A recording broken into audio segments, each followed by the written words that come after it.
कई बार क्या होता है कि हमको लाइफ में अपने फैसले, अपने डिसीजंस, हमारी चॉइस या जो हमारी जजमेंट होती है उसके बारे में सोचकर उसका आंकलन करना पड़ता है कि हमने उसमें क्या सही किया है और क्या गलत फैसले लिए, किस चीज से रिजल्ट मिल रहे हैं और किस चीज का कोई भी नतीजा नहीं आ रहा है। सेम यही चीज एक देश के तौर पर भी करनी पड़ती है। सरकार को ये देखना पड़ता है कि कौन से फैसले सही साबित हुए हैं और कौन से गलत, और जब कोई फैसला गलत साबित होता है तो उसको एक्सेप्ट करते हुए जल्दी से कोर्स करेक्शन करनी होती है। अपने गोल्स को पूरा करने के लिए अपने प्लान्स में बदलाव करने होते हैं। अपनी विदेश नीति की स्ट्रेटेजी को पूरी तरह से बदल देना होता है ताकि हमारा जो डिजायर्ड गोल है उसको पूरा किया जा सके। अमेरिका के साथ भी हमको सेम यही चीज करनी है।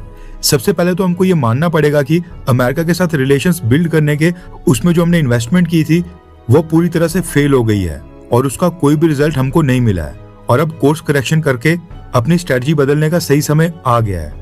हमें ये मानना पड़ेगा कि हम रशिया और अमेरिका इन दोनों देशों को कभी भी एक लेवल के ऊपर नहीं रख सकते हैं और ये चीज आज एक बार फिर से प्रूव हो गई है। और भारत ने अमेरिका के डेलीगेशन के ऊपर एक स्टेटमेंट इशू की है।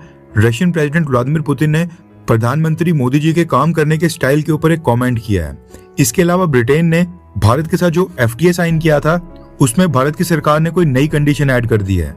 एंड इसके अलावा भी काफी सारी इंपॉर्टेंट अपडेट्स आ रही हैं जो बाकी चैनल्स कवर नहीं कर रहे हैं, इसलिए वीडियो को एंड तक देखिएगा। सबसे पहले बात करते हैं भारत और ब्रिटेन के बारे में, क्योंकि इस हफ्ते ब्रिटिश गवर्नमेंट के 2 कैबिनेट रैंक के मिनिस्टर्स 1 बाय 1 भारत आए हैं। सबसे पहले UK secretary of state for business and trade Peter कायल ने भारत आकर Indian commerce and industry minister Piyush Goyal sir के साथ मुलाकात की और अब फॉरेन सेक्रेटरी वेटे कूपर भी भारत में प्रेजेंट हैं और हमारे विदेश मंत्री जयशंकर सर के साथ टॉक्स में हिस्सा ले रही हैं।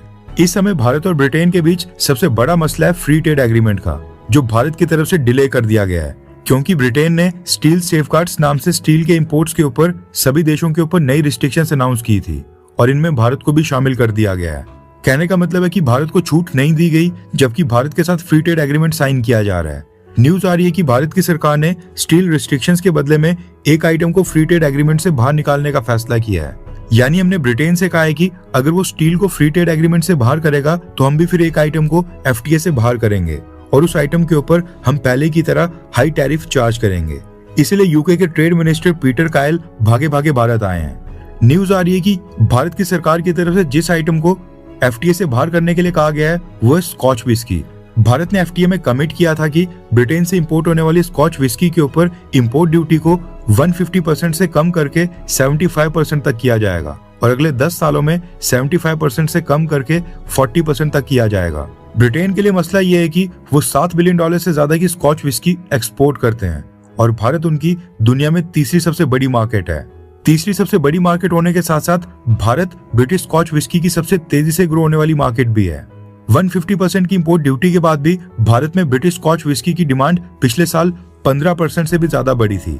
भारत को पता है कि ब्रिटेन के लिए स्कॉच विस्की काफी इंपॉर्टेंट है, इसलिए भारत ने कहा है कि अगर ब्रिटेन स्टील सेफगार्ड्स और स्टील रिस्ट्रिक्शंस के अंदर भारत को छूट नहीं देगा तो फिर हम भी स्कॉच विस्की के ऊपर छूट नहीं देंगे, यानी कि हिसाब बराबर। नेक्स्ट अपडेट आ रही है भारत और जापान को लेकर। रेफरेंस के लिए आपकी स्क्रीन के ऊपर टाइम्स ऑफ इंडिया के आर्टिकल का स्क्रीनशॉट है।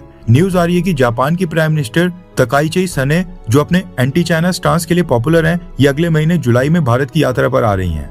न्यूज आ रही है कि जापान और भारत एनुअल समिट की मीटिंग करने जा रहा है जिसके लिए जापानीज प्राइम मिनिस्टर भारत आएंगी। खास बात इस मीटिंग की लोकेशन है।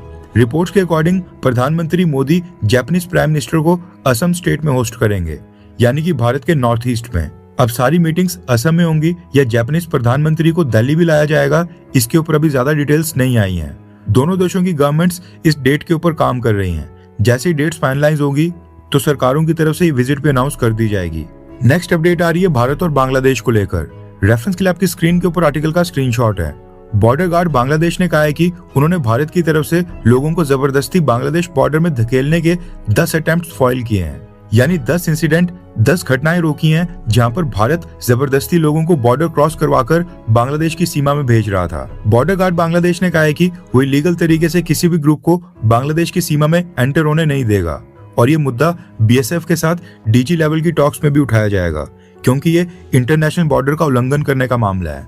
वेस्ट बंगाल में बीजेपी गवर्नमेंट आने के बाद बांग्लादेशी घुसपैठिए खुद ही बॉर्डर के ऊपर जाकर इलीगली क्रॉस कर वापस अपने देश जाने की कोशिश कर रहे हैं और ये बांग्लादेश की अथॉरिटीज अब इन लोगों को अपने वापस ही नहीं ले रही है।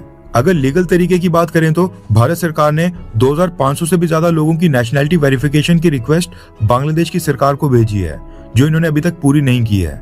मसला ये है कि अब ये जो खुद बांग्लादेश वापस जाना चाहते हैं, इन लोगों को कैसे भेजा जाए, इसके ऊपर सरकार विचार कर रही है। नेक्स्ट अपडेट आ रही है भारत और अमेरिका को लेकर। आपको याद होगा, हमने आपको 4-5 दिन पहले बताया था कि अमेरिका से ट्रेड रिप्रेजेंटेटिव्स की टीम भारत आई है और ये फ्री ट्रेड एग्रीमेंट के ऊपर अगले राउंड की नेगोशिएशंस में हिस्सा लेंगी। न्यूज आ रही है कि भारत में ये टॉक्स कंप्लीट हो गई हैं और आज यूएस ट्रेड रिप्रेजेंटेटिव्स फ्लाइट में बैठकर वापस अमेरिका चले गए हैं, लेकिन खाली हाथ, बिना किसी रिजल्ट के, बिल्कुल निराश होकर। रेफरेंस के लिए आपकी स्क्रीन के ऊपर आर्टिकल का स्क्रीनशॉट है। न्यूज आ रही है कि दिल्ली में जो 1 जून से 4 जून तक ट्रेड टॉक्स हुई हैं, वो बिना किसी रिजल्ट के खत्म करनी पड़ी हैं और अभी भी ये ट्रेड डील क्लोज नहीं हुई है।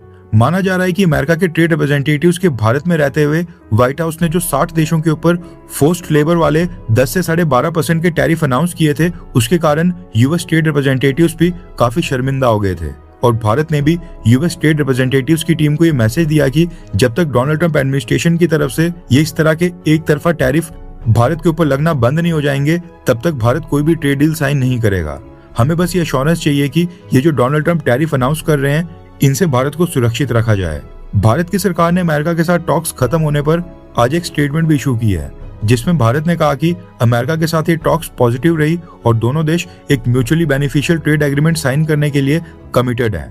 इसके साथ ही न्यूज आ रही है कि आज यूएस प्रेसिडेंट डोनाल्ड ट्रंप ने फिर से भारत के ऊपर कमेंट करते हुए आरोप लगाया है कि कई सालों तक भारत ने टैरिफ के मामले में अमेरिका का फायदा उठाया है। भारत ने अमेरिका से ह्यूज टैरिफ चार्ज किया है, जबकि बदले में अमेरिका को कुछ पे नहीं किया था।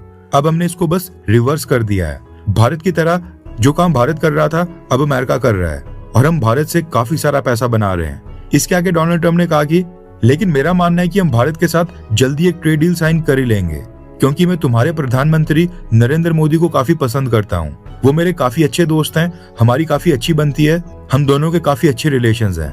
ये कहना है ट्रंप का। अब ये तो थी यूएस प्रेसिडेंट डोनाल्ड ट्रंप की स्टेटमेंट।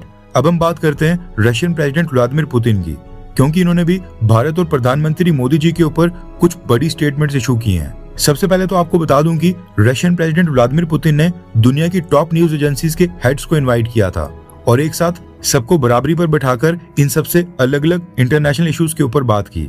अब ये जो पैनल था, इसमें रशियन प्रेसिडेंट ऑफिस ने भारत से पीटीआई न्यूज एजेंसी को भी इनवाइट किया था, जिसमें पीटीआई के चीफ विजय जोशी सर खुद ही गए थे। इसी इंटरव्यू में व्लादिमीर पुतिन ने भारत और प्रधानमंत्री मोदी के ऊपर बात करते हुए कहा कि अब धीरे धीरे दुनिया के सभी देशों को यह समझ आ गया है कि प्रधानमंत्री मोदी और भारत जैसे देश के ऊपर दबाव या प्रेशर बनाना, जिनकी आबादी दुनिया में सबसे ज्यादा है, ये इंटरनेशनल रिलेशंस और आपसी रिश्तों के लिए नुकसानदेही है। ये फर्क नहीं पड़ता है कि ये प्रेशर कहां से आ रहा है, भारत के ऊपर दबाव बनाने का कोई भी फायदा नहीं है। अमेरिका कोशिश कर रहा है कि भारत के ऊपर रशिया के साथ कॉपरेशन को लेकर प्रेशर बनाया जाए, लेकिन भारत ऐसी कोशिशों के सामने झुकता नहीं है। रशिया इंडिया को एक भरोसेमंद पार्टनर, रिलायबल पार्टनर मानता है। इसके आगे जब व्लादिमीर पुतिन से पूछा गया कि भारत और अमेरिका जो दोनों देश आपस में क्लोज आ रहे हैं, दोनों के टाइज मजबूत हो रहे हैं, क्या उससे रशिया के लिए कोई परेशानी खड़ी नहीं होगी? इसके जवाब में रशियन प्रेसिडेंट ने कहा, हमें खुशी है कि भारत उन सभी देशों के साथ अपने रिश्ते बेहतर कर रहा है जो भारत के नेशनल इंटरेस्ट, भारत के राष्ट्रीय हित के लिए जरूरी हैं। रशिया को भारत के किसी भी दूसरे देश के साथ आपसी रिश्तों को मजबूत करने से कोई भी परेशानी या फिर कोई भी नुकसान नहीं दिखता है। भारत किसी भी देश के साथ अपने रिश्ते मजबूत कर अपने राष्ट्रीय हितों को साध सकता है, हमें कोई परेशानी नहीं है। इंडिया एक बहुत ही बड़ा देश है और बड़ा लोकतंत्र है और रशिया इसके साथ अपने रिश्ते आगे लगातार बढ़ाता रहेगा। इसके आगे व्लादिमीर पुतिन ने भारत और चाइना के आपसी संबंधों के ऊपर कमेंट करते हुए कहा कि चाइनीज प्रेसिडेंट शी जिनपिंग और प्रधानमंत्री मोदी, ये दोनों ही लीडर्स म्यूचुअल इंटरेस्ट वाले मुद्दे और बॉर्डर डिस्प्यूट्स को सॉल्व करने की लगातार कोशिश कर रहे हैं और एक देश के साथ संबंध दूसरे देश को प्रभावित नहीं करेंगे। यानी जो रशिया के चाइना के साथ संबंध है वो भारत को प्रभावित नहीं करेंगे और जो रशिया और भारत के संबंध है वो चाइना को प्रभावित नहीं करेंगे और रशिया के अकॉर्डिंग भारत और चाइना दोनों उनके लिए बराबर हैं। इसके आगे व्लादिमीर पुतिन ने कहा कि भारत दुनिया की लीडिंग इकोनॉमीज में से एक है जिसने सबसे ज्यादा इकोनॉमिक ग्रोथ दिखाई है। ये अचानक से नहीं हुआ है, बल्कि उस मेहनत का नतीजा है जो भारत की गवर्नमेंट प्रधानमंत्री मोदी की लीडरशिप में लगातार कर रही है। इसके बाद प्रेसिडेंट पुतिन ने भारत के साथ मिलकर Sukhoi Su-57 stealth fighter jet programme के ऊपर काम करने की भी इच्छा जताई है। लास्ट में व्लादिमीर पुतिन ने यह भी ऐड किया कि हम भारत के साथ special privilege strategic partnership enjoy करते हैं। ये कल या 5 साल पहले शुरू नहीं हुई है। इसके ऊपर हम पिछले कई दशकों से काम कर रहे हैं। साल 1947 में जब सोवियत यूनियन ने इंडियन रिपब्लिक के साथ डिप्लोमेटिक रिलेशंस बनाए थे, तब से लेकर आज तक हमने भारत के रूप में एक नए आजाद देश को खड़ा करने और उसको सपोर्ट करने के लिए सब कुछ किया है। भारत के लोगों को क्रेडिट देते हुए पुतिन ने यह भी ऐड किया कि भारत के लोगों की मेहनत और उनके टैलेंट की वजह से ही इंडिया ने अपनी डेवलपमेंट में बहुत ही बड़ी और इंपॉर्टेंट कामयाबियां हासिल की हैं। इसके अलावा भी पुतिन ने काफी कुछ बोला है, लेकिन इंपॉर्टेंट पॉइंट्स मैंने आपको बता दिए। वैसे व्लादिमीर पुतिन की स्टेटमेंट से साफ नजर आ रहा है कि इस समय अमेरिका से लाख गुना ज्यादा क्लैरिटी रशिया के माइंड में है और रशियन प्रेसिडेंट व्लादिमीर पुतिन ज्यादा क्लियर हेड के साथ आगे चल रहे हैं कि उनको किस देश के साथ क्या और किस तरह के रिलेशंस मेंटेन करने हैं।